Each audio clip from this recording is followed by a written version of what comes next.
Folks, protesters in Kansas City have repeatedly gone to a neighborhood where a black honor student and talented musician, Ralph Yarl, was shot by a white homeowner as he went to the wrong house to pick up his siblings. Protests surrounding the event included several hundred individuals demanding the homeowner be charged and signs stating ringing a doorbell is not a crime and the shooter should do time. Again, the 16-year-old has been hospitalized. Social media, they posted photos of him on social media in the hospital there as he is fighting to survive. He was trying to collect his younger twin brothers from their friend's home. This took place on Thursday when he rang the doorbell of the wrong house and unknowingly went to the incorrect address, Northeast 115th Street instead of Northeast 115th Terrace. The white homeowner is in his 80s, according to the Kansas City Defender, officially injured Yarl. He shot Yarl once in the head as they opened the door, and again in the chest when Yarl was on the ground. Yarl searched for help from three neighbors who refused to open the door until one opened the door, but only helped after Yarl was told to put his hands up and lay face down. That's when he lost consciousness. The homeowner who shot Yarl, his identity has not been made public, but admitted to the shooting and was taken into custody and placed on a 24-hour investigative hold. Kansas City Police Chief Stacey Graves explains why the white man was released. On April 13th, just before 10 o'clock p.m., officers were called to a residence where a teen was shot in front of the residence by a homeowner. The teen was transported to a local hospital for his injuries. The homeowner was taken into custody and placed on a 24-hour investigative hold. Detectives and crime scene personnel immediately responded, processed the scene, and recovered the firearm. After consulting with the Clay County Prosecutor's Office, the homeowner was released pending further investigation due to the need to obtain a formal statement from the victim, forensic evidence, and compile additional information for a case file to be presented. A formal statement is planned and forthcoming as a teen's injuries allow. A person can be held up for 24 hours for investigation of a felony, at which time they're required by Missouri law to be charged or released. The vast majority of cases, to include violent crime, involve the suspect being released pending further investigation. In this case, the prosecutor requires more information from investigators that would take more than 24 hours to compile. Throughout the weekend, investigators have worked to gather and requested information and details. They have been in touch with the prosecutors. As soon as the case is complete, it will be presented to the Clay County prosecutors for their review. We recognize the frustration this can cause in the entire criminal justice process. The women and men of the Kansas City Police Department are working as expeditiously and as thoroughly as we can to ensure the criminal justice process continues to advance as quickly as all involved and our community deserve. Detectives have been working over the past several days to compile a detailed case file so they have all the information they need to make the best charging decision on the case moving forward. We want the community to know that we are committed to justice in this case and every case, and work every day to seek that justice for all victims of all crimes.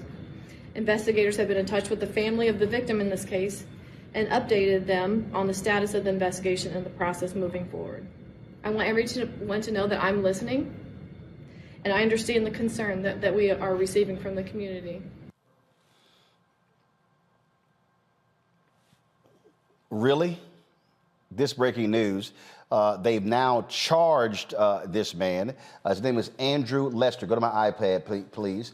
The Clay County Prosecutor's Office, they filed 2 criminal charges against him. His name is Andrew Lester. He was charged with 1 count of felony assault in the first degree and 1 count of armed criminal action. Joining us right now is the attorney for the Yarl family, attorney Ben Crump. Ben, there is no way in hell you can remotely convince me that a black man shoots a white kid in the head and while he's laying down, shoots him in the chest and, oh, yeah, we'll bring him in and then he walks free. There is no way that happens. The only reason this man is charged today is because this story has gone national and folks have been protesting in that neighborhood.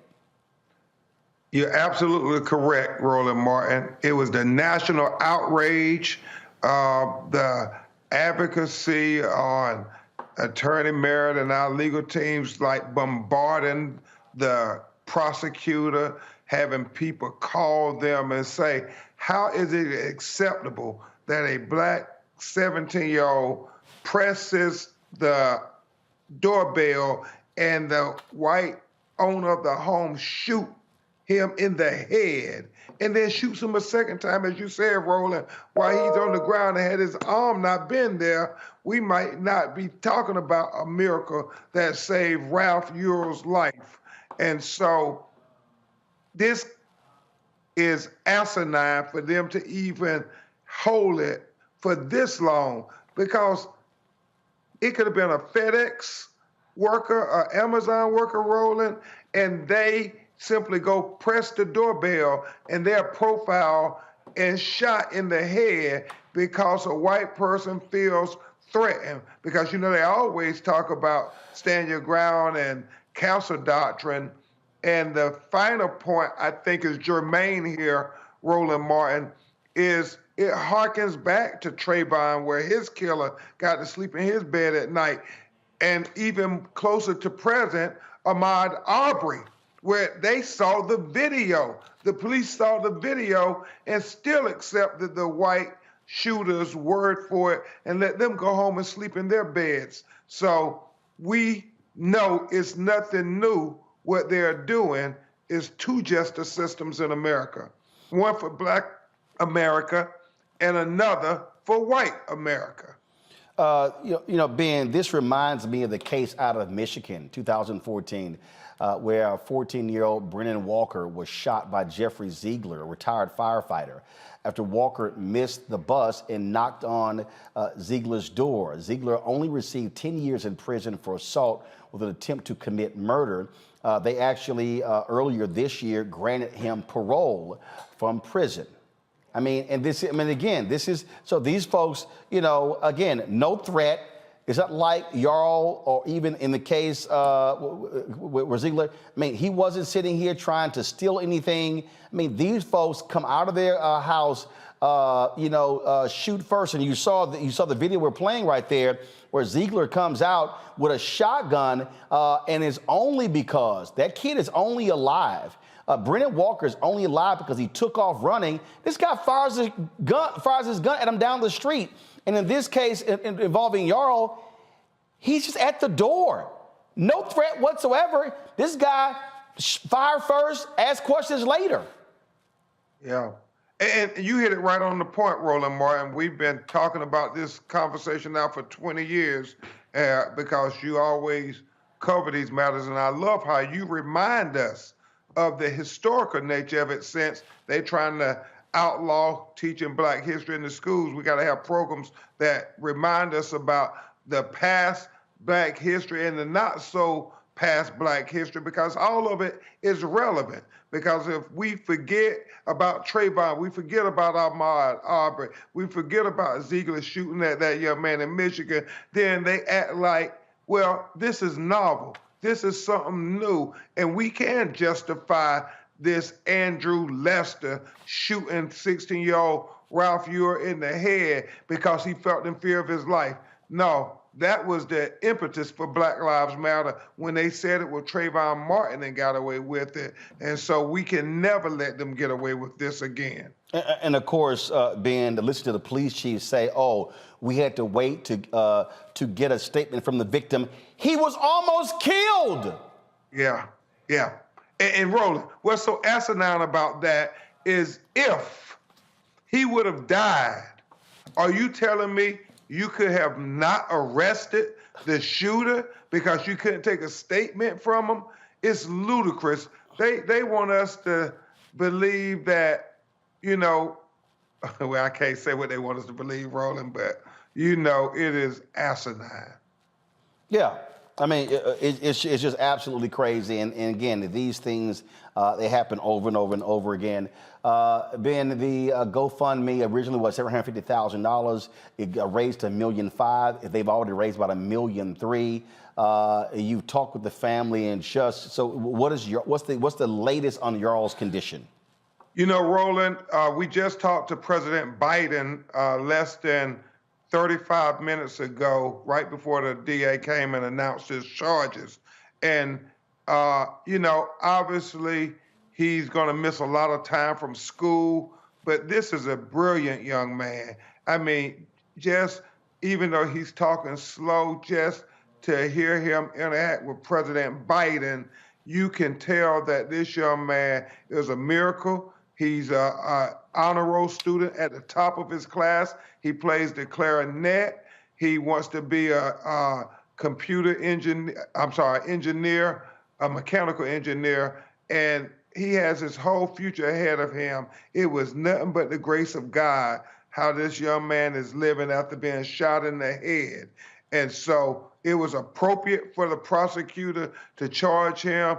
And the only tragedy was that it took so long for them to charge him. But keep him in your prayers. He's not out the woods yet. And we know his medical bills are going to be astronomical. Again, so you're saying about 40 minutes ago, President Biden, he did talk to Ralph Yarl and his family, and Ralph is able to talk?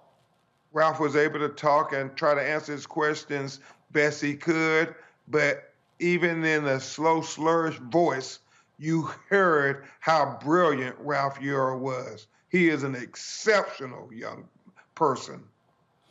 All right. And so, Ben, first of all, that phone call, how long was the phone call with President Biden? About 20 to 25 minutes. And so you're getting breaking news because I don't even know if the White House has put it out yet that President Biden talked to him, his mother, his aunt, and Ralph, and there other people were in the room. And so the president phoned the family, talked with Ralph Yarl and his family for about 20 to 25 minutes today. That was about 40 or so minutes ago. And Ralph was able to communicate with the president. He was. He called my cell phone, and I then passed them through to the family. And he said when Ralph gets well and everything, he welcomes him to visit the White House. Okay. Ben Crump, we surely appreciate it. Thank you so very much with that latest news. Hey, love you, brother. Thank you. Appreciate it, Ben. Thanks a lot. All right, folks, back to our Roland Mark Unfiltered video in just one moment. When you talk about blackness and what happens in black culture, we're about covering these things that matter to us, speaking to our issues and concerns. This is a genuine people-powered movement. There's a lot of stuff that we're not getting. You get it, and you spread the word. We wish to plead our own cause.